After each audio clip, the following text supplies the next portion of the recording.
رابطه باید از نظر احساسی رضایت طرفین رو برآورده بکنه.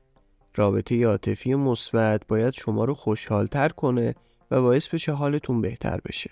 با این حال اگر رابطه‌ای باعث ناراحتی شما شد، ممکنه شما درگیر یه رابطه سمی شده باشید.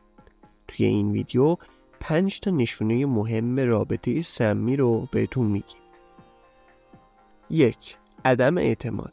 یکی از علائم هشدار دهنده رابطه سمی عدم اعتماده. توی این روابط هر حرکت شما زیر سوال میره و نظرات شما اصلا اهمیتی نداره. چنین مواردی از عدم اعتماد متقابل ناشی میشه. وقتی شریک زندگی شما به شما اعتماد نداره، توی تمام مسائل زندگی شما دخالت میکنه و این دخالت‌های زیاد ممکنه شما رو خسته کنه.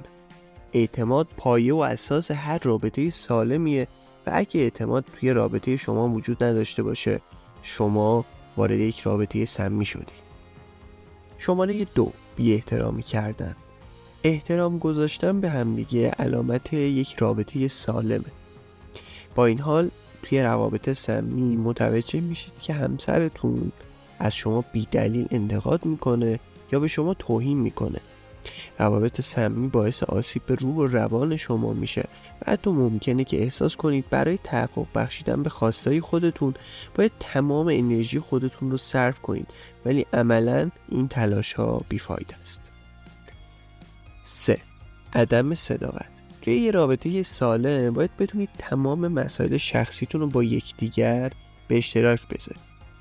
اگر هر کدوم از شما بهونه‌ها و دروغایی برای مخفی نگه داشتن از همدیگه پیدا کنید، پس به همدیگه اعتماد ندارید.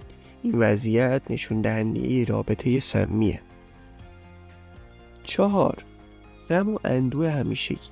اشکالی نداره که گاهی غمگین بشید، اما اگر این غم دائمیه و شما رو به سمت افسردگی سوق میده، به نظر میرسه شریک زندگی شما فقط به ناراحتی های شما اضافه میکنه و برای بهبود این قضیه تلاشی نمیکنه. 5. قطع روابط با دوستان و خانواده خود. روابط سمی میتونن اونقدر طاقت فرسا باشن که شما مجبور بشید که دوستا و خانواده‌تون رو ترک بکنید و یا اونها رو نادیده بگیرید. اگه برای جلوگیری از درگیری با همسرتون روابط خودتون رو با دوستاتون و خانواده‌تون متوقف کردید، این نشونه یه رابطه سمی. توی کامنت ها لطفاً بهمون بگین دیگه چه علامت هایی برای رابطه های سمی میشناسید که ما اشاره بهشون نکردیم.